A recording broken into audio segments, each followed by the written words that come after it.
China वाली numerology every time every circle आपको घुमाती रहती है लेकिन कुछ एग्जैक्ट नहीं बताती। वैदिक न्यूमरोलॉजी में ऐसा नहीं है। ओके। जितने आपके नंबर्स कम है उतना आपको ज्यादा बेनिफिट देगा।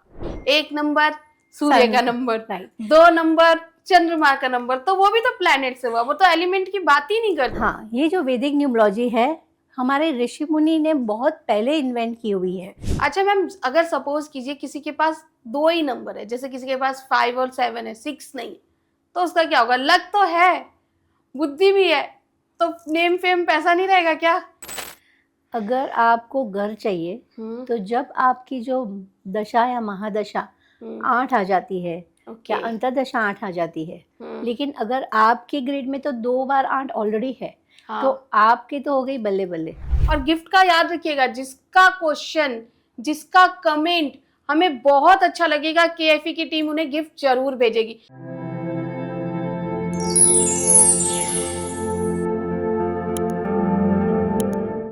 दोस्तों, आपने वेदों के बारे में तो सुना ही होगा। अरे घबराओ नहीं, आज मैं वेदों के बारे में बात करने वाली नहीं हूं। आज मैं बात करने वाली हूँ वैदिक न्यूमरोलॉजी के बारे में। अब आप सोच रहे होंगे वैदिक न्यूमरोलॉजी और न्यूमरोलॉजी में क्या अंतर है?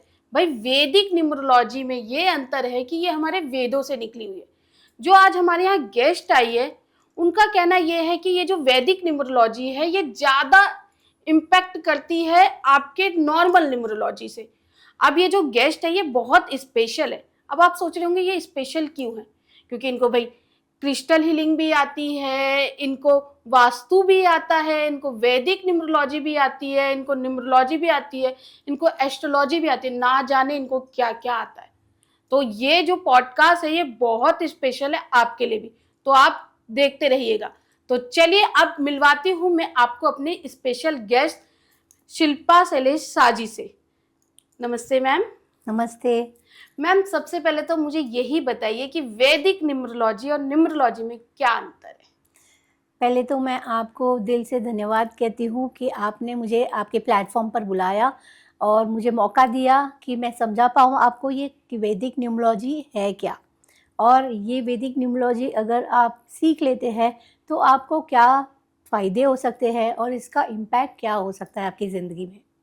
तो आज मैं आपको बताऊंगी कि एक्चुअली वैदिक न्यूमरोलॉजी है क्या और इसे किस तरह से हम रीड करते हैं। तो मैम, जो किस तरीके से रीड करते हैं जैसे कि आपने बोला, ठीक है, तो मैं सबसे पहले यही जानना चाहूंगी कि वैदिक न्यूमरोलॉजी और न्यूमरोलॉजी में क्या है अंतर? देखिए, आपने बहुत सारा न्यूमरोलॉजी के बारे में सुना है। हमारे जो सोशल मीडिया के जो चैनल्स है वो सारे लोशो ग्रिड से या न्यूमरोलॉजी से भरे हुए हैं, लेकिन क्लियरली सबको पता नहीं है कि एक्चुअली ये है क्या और वैदिक न्यूमरोलॉजी और वेस्टर्न न्यूमरोलॉजी में क्या अंतर है। तो आज मैं आपको बताऊंगी कि अंतर एक्चुअल में क्या है। तो देखिए, जो वेस्टर्न न्यूमरोलॉजी है जिसे हम लोशो ग्रिड भी कहते हैं, ये बेस्ड है एलिमेंट्स पे, यानी कि नंबर्स तो इसमें भी है, ठीक है, लेकिन ये जो एक एक जो नंबर्स की प्लेसमेंट है वो हर एक प्लेसमेंट एक एलिमेंट के बारे में बताता है। और हम अगर वैदिक न्यूमरोलॉजी देखते हैं तो इसमें भी नंबर्स है, लेकिन जो ये नंबर्स का प्लेसमेंट है वो अलग रहता है, डिफरेंट रहता है देन लोशो ग्रिड, ठीक है। और ये जो वैदिक न्यूमरोलॉजी का जो ग्रिड है हमें ये बताता है, प्लैनेट्स के बारे में बताता है। हर एक नंबर्स एक प्लैनेट को डिनोट करता है, ठीक है। और जो लोशो ग्रिड है वो एलिमेंट्स बेस्ड है, और जो वैदिक ग्रिड बनाते हैं हम वो प्लैनेट्स के से एसोसिएट होता है। जैसा कि मैम आप जो बोल रही हैं कि वैदिक न्यूमरोलॉजी में प्लैनेट से एसोसिएट होता है और वो एलिमेंट से होता है, लेकिन जितना मैंने लोशो ग्रिड में देखा है, मेरे भी प्लेटफॉर्म पे, केएफई के प्लेटफॉर्म पे भी लोग आए हैं, लेकिन सब यही बोलते हैं 1 नंबर सूर्य का नंबर, 2 नंबर चंद्रमा का नंबर, तो वो भी तो प्लैनेट से हुआ, वो तो एलिमेंट की बात ही नहीं करते हैं। तो एक्चुअली हुआ क्या है कि सारे लोगों ने नंबर्स को प्लैनेट्स के साथ जोड़ दिया है कहीं ना कहीं लोशो ग्रिड में। जो ऐसा है नहीं, जो नंबर्स है प्लैनेट्स की पर्सनालिटी को बताते हैं, लेकिन एक्चुअल में वो प्लैनेट्स नहीं है, ठीक है, वो एक एलिमेंट को रिप्रेजेंट करते हैं। अच्छा। और वैदिक ग्रिड में जो नंबर्स रहते हैं वो प्लैनेट्स को डिनोट करते हैं एक्चुअल में। ओके, तो मतलब जैसे वो 1 नंबर वेस्टर्न न्यूमरोलॉजी में 1 नंबर सन यानी अग्नि, यस। तो मतलब 2 नंबर मून यानी चंद्रमा यानी पानी यानी आपका वाटर एलिमेंट। हाँ, जो तो 258 जो लोशो ग्रिड में होता है वो ओ- हमारा अर्थ एलिमेंट हम उसको रिप्रेजेंट करता है, यस। राइट। जो और इधर जो वैदिक ग्रिड में अगर हम 2 बोलते हैं तो वो चंद्रमा को डिनोट करता है, 5 है तो वो बुध को डिनोट करता है, 8 है तो वो शनि को डिनोट करता है। ओके। तो ये एक्चुअल में प्लैनेट्स को एसोसिएट करता है। और ये जो भ्रम फैला लिया है सब लोगों ने और गलत फहमी पैदा कर दी है कि लोशो ग्रिड और प्लैनेट्स के साथ एसोसिएट कर दिया है। अच्छा, तो मैम अगर मैं आपसे ये जानना चाहूँ कि वैदिक न्यूमरोलॉजी वो इंडिया की है, ठीक है, वेस्टर्न न्यूमरोलॉजी कहाँ की है? वेस्टर्न न्यूमरोलॉजी जो है 1200 बीसी से आई हुई है, ठीक है, और ये चाइना से आई हुई है और इसे चाइनीज न्यूमरोलॉजी भी कहा जाता है, ठीक है। तो वहाँ पे इसका जो स्टोरी है वो है कि एक लू नाम का एक राजा था और चाइना में बहुत पहले बाढ़ आती थी, ठीक है, और राजा बहुत ही परेशान था क्योंकि उनकी उसकी प्रजा परेशान थी, इसलिए राजा भी परेशान था और वो बाढ़ किसी भी एंगल से रुक ही नहीं रही थी। तो राजा ने सोचा कि क्यों ना एक डैम बनाया जाए ताकि जो लोकल जो लोग हैं उनकी परेशानियाँ कम हो और जब परेशानियाँ कम होगी और डैम बन जाएगा तो गांव में फ्लड्स नहीं होंगे। तो जब वो डैम बना रहा था रिवर के इधर बैठ के तो उसने एक टर्टल देखा। तो तैरता हुआ टर्टल देखा पानी में और वो टर्टल के पीछे जो शेल पे कुछ नंबर्स लिखे हुए थे। और जो नंबर्स थे उसको जब रिसर्च किया साइंटिस्ट ने तब पता चला कि ये एक जादुई यंत्र है, मैजिकल यंत्र। तो वहां से लोशो ग्रिड आया है। ओके, यानी ये यंत्र को इन्होंने ये प्रिडिक्शन करने वाली न्यूमरोलॉजी बना दी है। और जो वैदिक न्यूमरोलॉजी है वो हमारे वेदों से आई है। यस। आपका कहना ये है कि वैदिक न्यूमरोलॉजी हमारे वेदों से आई है? हाँ, ये जो वैदिक न्यूमरोलॉजी है हमारे ऋषि मुनि ने बहुत पहले इन्वेंट की हुई है और आज लोगों को पता चला है इसके बारे में। ये जो विद्या थी बहुत दिनों से, बहुत सालों से लुप्त थी, लेकिन अब आके सब लोग की नज़र में आई है। अच्छा मैम, जैसा कि आपका कहना है कि वो ऋषि मुनियों की तरफ से आया है, तो यानी ऑब्वियस सी बात है वो हमारी धरोहर है वैदिक न्यूमरोलॉजी, ठीक है ना? तो दोस्तों अब तो आपको पता चल गया होगा कि अपने इंडिया का यानी देसी न्यूमरोलॉजी कौन है, वो है वैदिक न्यूमरोलॉजी। भाई वेस्टर्न न्यूमरोलॉजी जो आजकल के सारे न्यूमरोलॉजिस्ट कर रहे हैं वो चाइना की न्यूमरोलॉजी। और आपको पता ही है कि चाइना का माल या चाइना की चीजें कितनी टिकती है, ठीक है ना? तो अगर आपको लगता है कि इन दोनों में से कौन सी न्यूमरोलॉजी बेस्ट होगी तो आप कमेंट बॉक्स में जरूर लिखेगा। जिसका कमेंट हमें सबसे ज्यादा अच्छा लगेगा केएफई की टीम उसको एक गिफ्ट भेजेगी उसके एड्रेस पे। चलिए मैम से आगे बात करते हैं।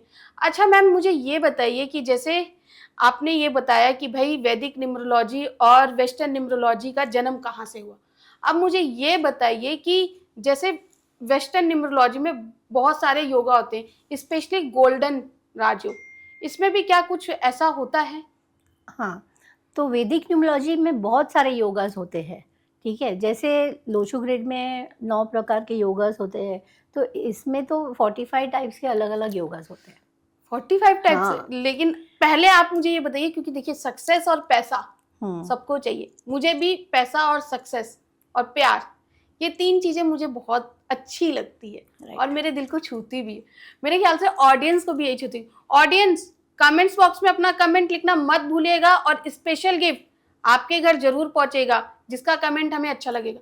अच्छा मैम, तो हमें ये बताइए कि जो स्पेशल योगा जो मेरी नजरों में गोल्डन राजयोग की तरह क्या कोई राजयोग है जो पैसा सक्सेस दोनों दे? यस, इसमें भी एक स्पेशल राजयोग जैसा है जिसे हम बिजनेस योग भी कहते हैं, ठीक है, और ये पैसे का योग भी कहा जाता है, ठीक है। और ये योग है 6, 7 और 5 का। तो अगर आपके डेट ऑफ बर्थ में या मूलांक या भाग्यांक से, इसमें जैसे मूलांक और भाग्यांक नहीं कहते वैदिक न्यूमरोलॉजी में, इसे हम रूट नंबर, बेसिक नंबर या डेस्टिनेशन नंबर कहते हैं, ठीक है। जैसे हम लोग मूलांक और भाग्यांक कहते हैं, जैसे लोशो ग्रिड में जब हम चैलेंज न्यूमरोलॉजी में हम लोग बोलते हैं वो मूलांक भाग्यांक या ड्राइवर कंडक्टर बोला जाता है। वैसे वैदिक न्यूमरोलॉजी में इसे हम बेसिक नंबर और डेस्टिनी नंबर कहते हैं, ठीक है। तो अगर आपके डेट ऑफ बर्थ में किधर भी 6, 7 और 5 है बेसिक नंबर में या डेस्टिनी नंबर को मिला के, तो कहीं ना कहीं अगर ये जोग आपका बनता है तो ये आपकी लाइफ में लग्जरीज, पैसा और आपकी हर ख्वाहिश पूरी करेगा। मतलब 675 दोस्तों, किसकी डीओबी में 675 है और किसको मिल रहा है पैसा और किसको नहीं मिल रहा है, कमेंट बॉक्स में लिखना मत भूलिएगा, ठीक है। चलिए मैम से बात करते हैं। तो मैम मुझे ये बताइए 675 ये कौन से प्लैनेट को डिनोट करते हैं वैदिक न्यूमरोलॉजी के अकॉर्डिंग? तो देखिए, जो 6 नंबर है वो शुक्राचार्य का है, और शुक्राचार्य क्या देता है हमें? लग्जरीज, नेम, फेम, पैसा, ये सारा कुछ शुक्र देता है हमें। जो 7 नंबर है वो लक का नंबर है, और इसे हम केतु से भी डिनोट करते हैं। लेकिन अगर सब लोग केतु को बुरा कहते हैं, लेकिन ये आपके लक को भी डिनोट करता है। और अगर किसी के पास 7 नंबर है तो उसका जो भाग्य है वो बहुत ही प्रबल होगा। और 5 नंबर है जो बुध ग्रह का नंबर है, और जो बुध ग्रह देता है वो है बुद्धिमत्ता। तो ज्ञान तो सबके पास होता है, लेकिन अगर आपके पास विजडम है तो आपको पता है कि ये कहाँ पे आपको यूटिलाइज करना है, तो ये आपको बुध से ही मिलता है। मतलब आपको बुद्धि मिल गई, हाँ, लक फैक्टर इनहेंस हो गया, लग्जरी दे दी शुक्र जी ने। हाँ, तो मतलब समझो तो आपकी लॉटरी निकल पड़ी। यस, तो आपका भाग्य ऑटोमेटिकली बन गया, तो और पैसा आपकी लाइफ में ऑटोमेटिकली अट्रैक्ट होने लगता है। अच्छा मैम, अगर सपोज कीजिए किसी के पास 2 ही नंबर है, जैसे किसी के पास 5 और 7 है, 6 नहीं, तो उसका क्या होगा? लक तो है, बुद्धि भी है, तो नेम फेम पैसा नहीं रहेगा क्या? तो अगर आपके पास 6 नंबर नहीं है, फिर भी डरने की कोई बात नहीं है। जब जब आपकी लाइफ में आपकी महादशा 6 आएगी या अंतरदशा 6 आएगी, तब ये लक फैक्टर आपके लिए काम आएगा। मतलब जब मेरा अच्छा टाइम आएगा तो डेफिनेटली मुझे इससे बेनिफिट होगा। यस, जरूर होगा। अच्छा मैम, इससे रिलेटेड कोई रेमेडी है कि किसी में अगर सपोज करो 5 और 7 है, 6 नहीं है, तो वो ये रेमेडी करे तो उसको तुरंत रिजल्ट मिल जाए? शुक्र की रेमेडीज कर सकते हैं, जैसे शुक्रवार के दिन आप माता जी के जाप कर सकते हैं, पूजा कर सकते हैं, और मंदिर में। अच्छा मैम, हमारे इंडियन जो हैं, इंडियन हमारे जो भगवान हैं, उसमें ढेर सारी माता है। सॉरी अगर बुरा लगे भाई, किसी को हर्ट हो रहा हो तो सॉरी, मेरा मकसद बिल्कुल भी किसी भी देवी देवता के बारे में बुरा बोलना नहीं है और किसी भी धर्म के बारे में बुरा बोलना नहीं है। मैं खुद बहुत धार्मिक हूँ, इसलिए मैं धार्मिक पॉडकास्ट भी करती हूँ। चलिए मैम से बात करते हैं। अच्छा मैम, जैसे हमारे जो हिंदू धर्म है उसमें बहुत सारे देवी देवता है, ठीक है, उसमें बहुत सारी देवियाँ भी है। जैसे कि आप बता रही है कि माता की पूजा करनी चाहिए, तो हमें कौन सी माता की पूजा करनी चाहिए? माता पार्वती की पूजा करनी चाहिए, माता लक्ष्मी की पूजा करनी चाहिए, माता सरस्वती की पूजा करनी चाहिए, माता काली की पूजा करनी चाहिए, कौन सी माता की पूजा करनी चाहिए?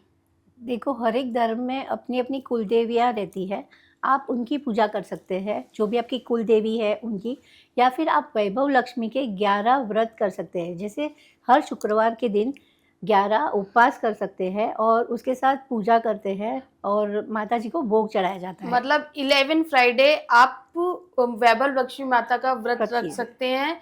और अच्छा मैम, कई बार फीमेल्स के साथ कुछ प्रॉब्लम हो जाती है, वो लगातार 11 नहीं कर पाती, उनका कुछ मिस हो जाता है, हाँ। तो उस कंडीशन में क्या करें? अगर कोई कंडीशन में एक मिस हो गया है तो फास्ट तो करना ही है, लेकिन आप जो पूजा वगैरह जो करना है वो आप एक एक्स्ट्रा कर सकते हैं। ओके, एक्स्ट्रा कर सकते हैं। अच्छा मैम, ये तो हो गया, ठीक है, आपने इसका बता दिया, 6 नंबर का बता दिया। अगर किसी की डीओबी में 7 नंबर मिस है, उसको लक भी तो चाहिए ना।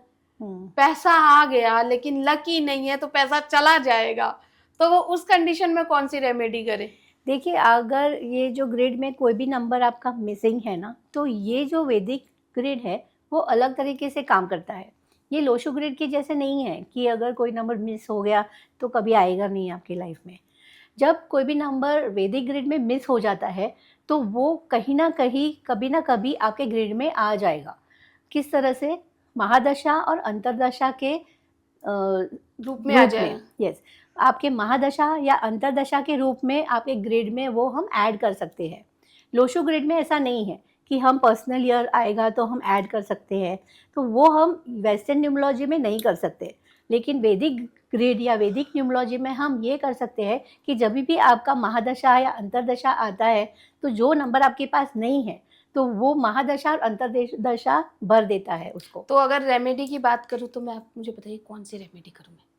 देखो, रेमेडी के बाद अभी हम नहीं कर सकते, क्योंकि हमको पता नहीं है कि कौन सा नंबर आपके लिए पॉजिटिवली काम कर रहा है और कौन सा नंबर आपके लिए नेगेटिवली काम करता है। तो ये जानना बहुत ही ज़रूरी है कि जो ग्रिड है आपकी, जो नेटिव ग्रिड आपने बनाई है वैदिक ग्रिड, वो जो नंबर्स है, कौन से नंबर्स आपके पॉजिटिव है और कौन से नंबर्स आपके नेगेटिव है। मैम अब आपने ग्रिड की बात कर दी है, ठीक है, तो मुझे आप ग्रिड बनाना सिखाइए, क्योंकि मैं अपने ऑडियंस को बताना चाहती हूँ कि वैदिक न्यूमरोलॉजी का ग्रिड कैसे बनता है। ऑडियंस, अगर आपको भी जानना है तो कमेंट बॉक्स में लिखिए यस, अगर नहीं जानना तो आप नो भी लिख सकते हैं, कोई प्रॉब्लम नहीं है। और गिफ्ट का याद रखिएगा, जिसका क्वेश्चन, जिसका कमेंट हमें बहुत अच्छा लगेगा, केएफई की टीम उन्हें गिफ्ट जरूर भेजेगी। चलिए मैम से बात करते हैं। तो मैम मुझे ये बताइए, वैदिक न्यूमरोलॉजी का चार्ट कैसे बनाते हैं? तो अब मैं आपको सिखाऊंगी कि वैदिक ग्रिड कैसे बनाते हैं। तो वैदिक ग्रिड में जो फर्स्ट लाइन में जो नंबर्स आते हैं वो है 3, 1 और 9। ओके, ठीक है। अब सेकंड लाइन जो हम बनाएंगे तो वो नंबर्स होंगे 6, 7 और 5। और जो थर्ड लाइन है वो उसमें जो 3 नंबर्स आएंगे वो है 2, 8 और 4। तो ये 3x3 की ग्रिड बनेगी जिसमें 9 बॉक्सेस है, और इस तरह से आपकी ग्रिड कंप्लीट होगी। ठीक है। अब आपको क्या करना है, आपके डेट ऑफ बर्थ के हिसाब से इसमें आपको नंबर्स भरने हैं। जो मेरा डीओबी है, जैसे मेरा डीओबी है 25/1/1988, यानी 25/1/1988, तो 25 है तो मैं 2 भरूंगी, Yes. 2 की जगह पे 5 लिखूंगी, 5 की जगह पे 1 लिखूंगी, 1 की जगह पे। तो मेरे डीओबी में तो जैसे 2 बार 1 आ गया, और भी ऐसे लोग होंगे जिनके डीओबी में 2 बार 1, मेरे में जैसे 9 भी 2 टाइम आ गया, 8 भी 2 टाइम आ गया। तो इस कंडीशन में क्या करें जिसके में 2-2 बार चीजें आई है? अच्छा, तो पहले तो ये समझना है आपको कि जो ग्रिड है उसमें हमको ईयर नंबर नहीं भरना है। अच्छा, ईयर नंबर नहीं भरना है। ईयर नंबर नहीं भरना है। फ्रेंड्स, ईयर नंबर आप भी मत भरना, जैसा कि मैम बोल रही है, सिर्फ अपना डेट और मंथ लिखना है। तो हमें इस ग्रिड में हमारा ईयर नंबर नहीं लेना है। तो अगर आपका जो डेट ऑफ बर्थ है वो है 25 1 जनवरी 1988। ठीक है। तो हम क्या क्या भरेंगे, हम 2 भरेंगे, हम 5 भरेंगे, हम 1 भरेंगे। ठीक है। हम सेंचुरी नंबर नहीं लेंगे, तो 19 नंबर हमें नहीं भरना है। ठीक है। अब हम लेंगे 8 और 8। तो जो जगह पे 8 लिखा हुआ है वहाँ पे हम 2 बार 8 भरेंगे। ठीक है। अब आपका बेसिक नंबर क्या है, 7। ओके, तो 7 की जगह पे हम 7 भरेंगे। ठीक है। और आपका डेस्टिनी नंबर क्या आया है? क्या आया है? सारे नंबर्स को हम टोटल करेंगे। तो इसमें सेंचुरी नंबर टोटल करना है? Century number, yes. जब हम डेस्टिनी नंबर निकालते हैं तब हमको सेंचुरी नंबर लेना है। अच्छा, यानी सेंचुरी नंबर लेना है हमें, डेस्टिनी नंबर। हाँ दोस्तों, आप भी सीखिए मैम से डेस्टिनी नंबर कैसे निकालते। तो मैम बताइए डेस्टिनी नंबर कैसे निकालते हैं? अगर आपका डेस्टिनी नंबर हमें निकालना है तो हम क्या करेंगे, 2 + 5 + 1 + 1 + 9 + 8 + 8, ये सारे नंबर्स को ऐड करेंगे और एक सिंगल डिजिट पर लेकर आएंगे। तो अगर हम ये सारे नंबर्स को ऐड करते हैं तो क्या नंबर आता है? 7। हाँ, तो हम अगर सारे डिजिट्स का टोटल करते हैं तो जो नंबर आता है और हम सिंगल डिजिट पर लेकर आते हैं वो नंबर आता है 7 नंबर। ओके। तो आपका डेस्टिनी नंबर हो गया 7। तो आपको ये डेस्टिनी नंबर 7 भी आपके ग्रिड में भरना है। ओके, ठीक है। तो अब मेरे पास तो 2 7 हो गए, ठीक है, 2 5 हो गया, एक 2 हो गया, और 1 मेरे पास सिंगल टाइम है, और 8 भी मेरे पास 2 है। तो मेरे पास तो बहुत सारे नंबर्स 2 के 2-2 बार हो गए, तो यानी मेरी पावर दुगनी हो जाएगी। अच्छा, लेकिन ऐसा नहीं होता।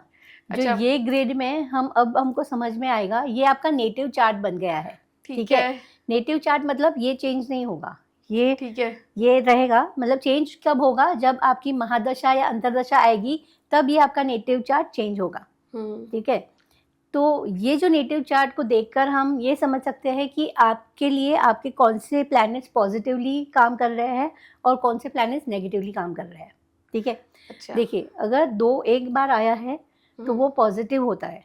ठीक है। कोई भी नंबर सिंगल टाइम है तो वो पॉजिटिव, हम कहते हैं कि वो पॉजिटिव नंबर है। ठीक है। लेकिन इसका एक्सेप्शन है एक, 4 और 8 नंबर के लिए रूल अलग है। ठीक है। 4 और 8 जब इवन नंबर्स में आएंगे तो वो पॉजिटिव कहलाते हैं।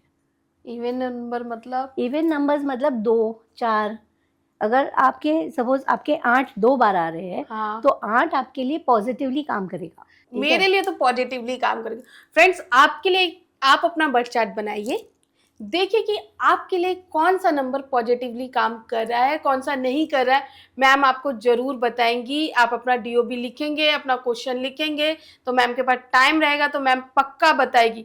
और गिफ्ट भी तो मिलेगा ना, तो लिखने में क्या जाता है यार, एक कमेंट। चलो मैम से बात करते हैं।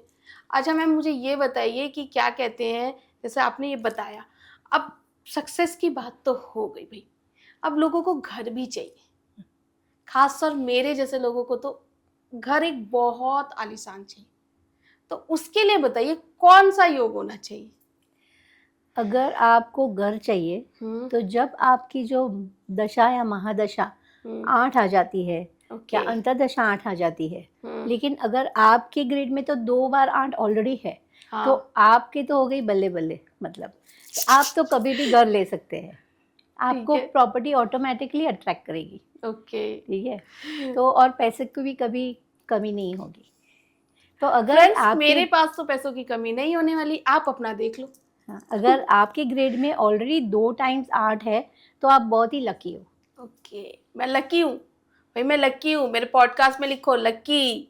ठीक है मैम, जैसे कि आपने बताया कि फिर भी स्पेसिफिक कौन सा नंबर देखना चाहिए, सिर्फ 8 या फिर कोई और? हाँ, और भी नंबर्स है, जैसे मैंने आपको बोला कि अगर आपके पास 6, 7 और 5 है तो ये भी आपके लिए लकी है। ठीक है, ओके। लेकिन आपके ग्रेड में जैसे अब हमने देखा कि 7 2 बार आ गया है, तो इसे हम नेगेटिव कहते हैं। ठीक है। ठीक है, तो ये कहीं ना कहीं नेगेटिवली आपके लिए काम करेगा। ठीक है।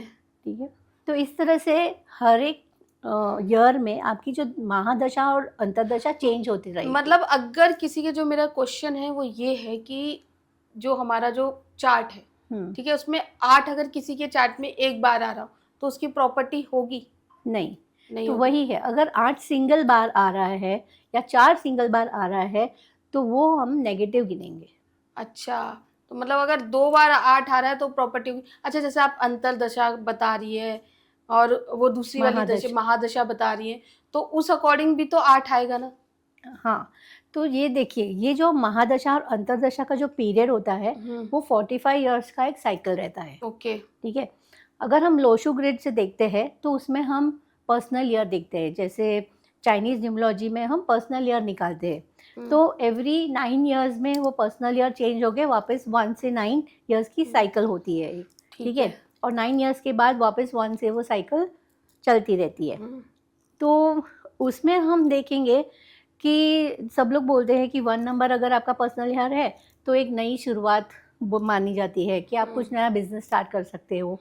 अगर आप शादी करना चाहते हो तो आप शादी कर सकते हो, या अगर आपको कुछ प्रॉपर्टी लेनी है तो आप प्रॉपर्टी ले सकते हो।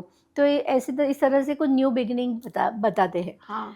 तो मैं आपको ये पूछ रही हूँ कि आप ये जो नई बिगिनिंग है वो हर 9 साल में करेंगे? हर 9 साल में आप अपना नया बिजनेस शुरू करेंगे, या हर 9 साल में आप शादी करेंगे? तो ये पर्सनल ईयर किस तरह से आपको काम आएगा? मतलब जो ये वो चाइना वाली न्यूमरोलॉजी है, राइट, ठीक है ना, चाइना वाली numerology every time every circle आपको घुमाती रहती है, लेकिन कुछ एग्जैक्ट नहीं बताती। तभी बहुत से लोगों ने मुझे कमेंट किया स्पेशली कि मैम मेरा तो ये पीरियड आया, ठीक है, बट ऐसा तो कुछ हुआ नहीं। तो उस कंडीशन में ये वैदिक न्यूमरोलॉजी में उन लोगों का सॉल्यूशन है? हाँ बिल्कुल है। देखिए, अभी इसमें आपका पर्सनल ईयर 1 आया है, राइट, लेकिन अगर आपके ग्रेड में 1 नेगेटिवली बैठा है तो वो पर्सनल ईयर आपको मतलब आपको काम ही नहीं करेगा, आपके लिए अच्छा ही नहीं रहेगा, नेगेटिवली काम करेगा। ओके। ठीक है, तो हर एक के लिए वो पर्सनल ईयर 1 सही नहीं रह सकता है। मतलब ये जो वैदिक न्यूमरोलॉजी है, सपोज करो तो पूरा कुंडली की तरह काम करती है, जैसे हमारे एस्ट्रोलॉजी में हाँ, कुंडली के में ग्रह गोचर सब देखे जाते हैं। आई थिंक इस वैदिक न्यूमरोलॉजी में भी उसी तरीके से देखा जाता है। एग्जैक्टली। तो ये जो एस्ट्रोलॉजी की जो प्लैनेट्स है वो मूव करते रहते हैं, वो ओके, स्टेबल नहीं रहते, राइट। वो ठीक है। हमेशा मूव करते रहते हैं। तो इसी तरह से वैदिक न्यूमरोलॉजी में हर एक प्लैनेट मूवमेंट करता रहता है, और इस वजह से हमको ये समझ में आता है कि हमारा हर एक साल अलग रहेगा। हर एक साल में अप्स एंड डाउन्स आते रहेंगे। आपका अच्छा, जो जीवन है वो हमेशा स्ट्रेट नहीं चल सकता है, नहीं उसमें चलता। अप एंड डाउन्स आते ही रहते हैं, राइट। ओके, दोस्तों आप में से कितने लोग हैं जिनकी लाइफ में अप्स एंड डाउन लगे रहते हैं? प्लीज आप कमेंट बॉक्स में लिखना मत भूलिएगा कि आपके जीवन में क्या अप होता है, क्या डाउन होता है, क्या मुश्किलें आती है, क्या सफलता आती है, या फिर हमेशा आप खुश रहते हैं। तो मैम आप मुझे ये बताइए, क्योंकि देखिए मैं आपका ज़्यादा समय नहीं लूँगी, मुझे पता है आप बहुत बिजी रहती है। तो मैम मुझे आप कुछ ऐसी टिप बताइए, इजी टिप, जो हमारे ऑडियंस करे रेमेडी और उनको तुरंत फायदा हो। ठीक है, देखिए, पहले मुझे एक चीज़ आपको ये बतानी है कि जैसे लोशो ग्रिड में आप देखते हैं कि ज़्यादा से ज़्यादा नंबर होने चाहिए हमारे, राइट। हम्म, तो हमारी ग्रिड अच्छी कही जाती है, ठीक है। लेकिन वैदिक न्यूमरोलॉजी में ऐसा नहीं है। ओके। जितने आपके नंबर्स कम हैं हम्म, उतना आपको ज़्यादा बेनिफिट देगा, अच्छा, ठीक है। तो ऐसा नहीं है कि अगर आपके ग्रिड में नंबर्स कम हैं तो वो आपके लिए अच्छा नहीं है। उल्टेगा, ये जो कम नंबर्स है आपको बेनिफिशियल साबित करेगा। दोस्तों अभी तक आप न्यूमरोलॉजिस्ट के मुंह से सुनते आए थे कि भाई आपके पास ये नंबर नहीं है, आपके पास वो नंबर नहीं है, और आप परेशान हो रहे थे। यस, अब आपको एग्जैक्टली। परेशान होने की जरूरत नहीं है, क्योंकि मैम ने बताया वैदिक न्यूमरोलॉजी के अकॉर्डिंग अगर आपकी डीओबी में कम नंबर है फिर भी आपको सक्सेस मिल सकती है, आपको पैसा मिल सकता है, आपको एक अच्छा रिलेशनशिप मिल सकता है। चलिए मैम से रेमेडी पूछते हैं। तो मैम ओके। मुझे ये बताइए, सबसे पहले पैसों के लिए कौन सी रेमेडी करें? अच्छा मैम, देखिए मैं सीधे मुद्दे की बात आती है, क्योंकि हमारी ऑडियंस भी वेट कर रही है रेमेडी का। तो मुझे ये बताइए सबसे पहले, पैसा पाने के लिए वो कौन सी रेमेडी है जो मैं और मेरी ऑडियंस करके अमीर बन सके? देखिए, अगर आपको पैसा चाहिए ना तो वो हाँ, शुक्र ही दे सकता है आपको। ठीक है। तो आपको क्या करना है, हम्म, शुक्रवार के दिन आपको माता जी के मंदिर जाना है। आप अम्बे माता के मंदिर जा सकते हैं या लक्ष्मी जी की भी पूजा कर सकते हैं। आपको क्या करना है, वहाँ पे जाना है, पूजा करनी है, माता जी को चुनरी चढ़ानी है, और आपको सफ़ेद कलर की कोई भी मिठाई है या खीर है, माता जी को भोग चढ़ाना है, और वही भोग आपको हैंडीकैप लोग या ब्लाइंड लोग में बांटना है। ओके, ठीक है मैम। अगर सेकंड रेमेडी मुझे बताइए, भाई पैसा तो मिल गया, नेम फेम के लिए क्या करें? अगर आपको नेम फेम चाहिए हाँ, तो आपको सुबह जल्दी उठना है और एक डिसिप्लिन लाइफ फॉलो करना है पहले तो। ठीक है। और आपको सूर्य को जल देना है, ओके, और सूर्य। सूर्य को जल दे के आपको सूर्य मंत्र बोलना है। और सूर्य मंत्र बोल के आपको ये मन में प्रार्थना करनी है कि मेरा हर दिन अच्छा हो, और सूर्य को ग्रैटिट्यूड देना है कि आप आज भी जी रहे हो, और आपके लाइफ में जो भी आपके पास है आप उसके लिए शुक्रिया अदा हो। मैम सूर्य का कौन सा मंत्र बोले? देखो, सूर्य का एक मंत्र है जो बहुत ही सिंपल है। वो एक बच्चा भी बोल सकता है, बड़ा भी बोल सकता है, बूढ़ा भी बोल सकता है, कोई भी बोल सकता है। वो मंत्र है ओम सूर्याय नमः। तो बहुत ही। इस मंत्र का अगर आप रेगुलरली जाप करते हैं तो आपको नेम फेम पैसा हर कुछ देगा ये सूर्य। अच्छा मैम, बहुत से लोग होते हैं जिनको हेल्थ से जुड़ी हुई प्रॉब्लम होती है, उनके लिए मुझे बताइए पावरफुल रेमेडी। अगर आपको हेल्थ रिलेटेड कोई भी इशू है तो आपको गायत्री मंत्र का जाप करना चाहिए। लगातार गायत्री मंत्र को चांट करते हो अगर आप, तो आपकी कोई भी हेल्थ की सिचुएशन है वो दूर हो जाएगी। अच्छा मैम, जैसे आपने बताया गायत्री मंत्र के बारे में, ठीक है, बहुत से लोग ऐसे जो गायत्री मंत्र प्रॉपर नहीं बोल पाते, क्योंकि मैंने सुना है गायत्री मंत्र या कोई सा भी मंत्र अगर आप प्रॉपर नहीं बोल पा रहे तो वो नहीं बोलना चाहिए। यस, सही बात है आपकी। सही बात है। तो अगर आपको गायत्री मंत्र शुद्ध आप नहीं बोल सकते हैं तो आपको नहीं बोलना चाहिए। तो इससे ज़्यादा अच्छा है ये रहेगा कि आप गायत्री मंत्र सुन लें। सुन ले। सिर्फ सुन ले और आप चांट ना करें। ठीक है, तो मतलब मैम सुन ले, इसके अलावा भी फिर भी कोई रेमेडी होगी? रेमेडी है कि आप गायत्री मंत्र का यंत्र आता है, वो यंत्र आप चेन में पहन सकते हैं। गोल्ड या सिल्वर की चेन होगी तो भी चलेगा, या फिर आप येलो कलर के धागे में भी पहन सकते हैं। एक ये रेमेडी है, एक हॉस्पिटल की रेमेडी है जो मैं आपको बताऊंगी। ये जो रेमेडी है वो मैं किसी को भी मैंने वायरली नहीं बताई है, और फर्स्ट टाइम आपके प्लेटफॉर्म पर मैं ये बता रही हूँ। यानी जादुई रेमेडी। यस, एक मैजिकल रेमेडी है। तो आपको क्या करना है, आपको हॉस्पिटल में जाना है, आपके कोई भी नज़दीकी हॉस्पिटल में जा सकते हो, और वहाँ पे जाके आपको उस फिल्टर का पानी पीना है। मतलब वहाँ पे जो वाटर डिस्पेंसर रखा रहता है वहाँ से पानी निकाल के पी ले। हाँ, एग्जैक्टली। और एक चीज़ आपको ये करना है, आपको एक पिन लेकर जानी है वहाँ पे। ठीक है। आप मेडिकल में जाके कोई आप पूछेंगे तो एक पिन आती है, वो मेडिकल वाले आपको दे सकते हैं। ठीक है, वो पिन लेकर जानी है वहाँ पे, और आपको क्या करना है, आपके मिडिल फिंगर में वो पिन को हॉस्पिटल में जाके प्रिक करनी है। ठीक है। ठीक है, मिडिल फिंगर में प्रिक करके एक कॉटन लेकर जाएंगे आप वहाँ पे। वो कॉटन से आप वो जो ब्लड आएगा आपके फिंगर पे वो आप बोझोगे, और वो जो कॉटन है वो आपको हॉस्पिटल के डस्टबिन में फेंक देनी है। अच्छा मैम, ये सपोज कीजिए वहाँ पे अगर हॉस्पिटल में ब्लड टेस्ट होता होगा तो एक नॉर्मल सा कोई सा भी टेस्ट करा ले। हाँ, अगर आप ये नहीं कर सकते तो क्योंकि आप थोड़ा सा ब्लड ये टेस्ट थोड़ा सा करवा लीजिए। अजीब लगता है, लेकिन अब वहां जाके ब्लड टेस्ट कराया, पानी पिया, निकल लिए। सही बात ब्लड है। तो ऑब्वियसली आएगा, उसको लिया, साफ किया, डस्टबिन में डाला, किसी को पता भी नहीं चला, रेमेडी की राइट, रेमेडी हो मेरे गई। बहुत सारे क्लाइंट्स हैं वो जो जिनको भी ये सारा कुछ अटपटा लग रहा था जो मैंने हाँ। रेमेडी बताई, तो मैंने फिर उनको यही बता दिया कि एक काम कीजिए, अगर आप ये नहीं कर सकते तो आप एक ब्लड टेस्ट करवा लीजिए, वो भी आपको चलेगा। आजकल हेल्थ से रिलेटेड तो हर किसी को कुछ होता है, हाँ। कुछ नहीं तो भाई अपना डायबिटीज का ही ब्लड टेस्ट करा लेकिन लो। ये आपको रेगुलरली 15 दिन या महीने में करना ही है, ओके। तो आपकी जो दिक्कतें हैं वो कम होगी। ठीक है, फिर जब दिक्कतें कम हो तो आप इसको छोड़ सकते हैं। ये हम क्यों करते हैं पता है? हम इसलिए करते हैं कि अगर आपको कोई हेल्थ इश्यूज़ है, या फिर आप ज़्यादा बीमार पड़ने वाले हैं और हॉस्पिटलाइज होने वाले हैं, तो आप ये ब्लड देकर ये बता रहे हैं कि भाई मैं आपको खुद मेरा खून दे रहा हूँ, मुझे मत बुलाइए हॉस्पिटल में।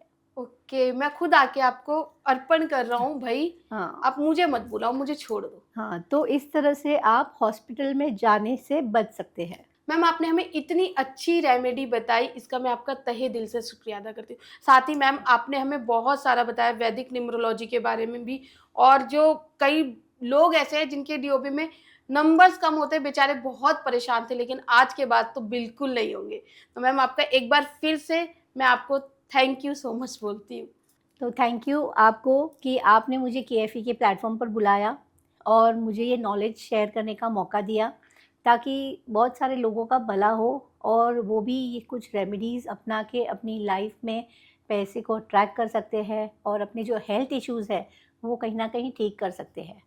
दोस्तों, अगर आपको भी लग रहा है कि आपको बहुत सारी प्रॉब्लम है, या फिर थोड़ी प्रॉब्लम है, या फिर पैसों की दिक्कत है, या फिर हेल्थ की दिक्कत है, या रिलेशनशिप की दिक्कत है, या आपको नेम फेम नहीं मिल रहा है, या फिर आपको कोई और दिक्कत है, तो आप मैम से कनेक्ट कर सकते हैं। इनकी पूरी डिटेल आपको हमारे डिस्क्रिप्शन बॉक्स में मिल जाएगी। साथ ही अगर आप इनके और वीडियो देखना चाहते हैं तो इनके यूट्यूब चैनल का लिंक, इनके फेसबुक का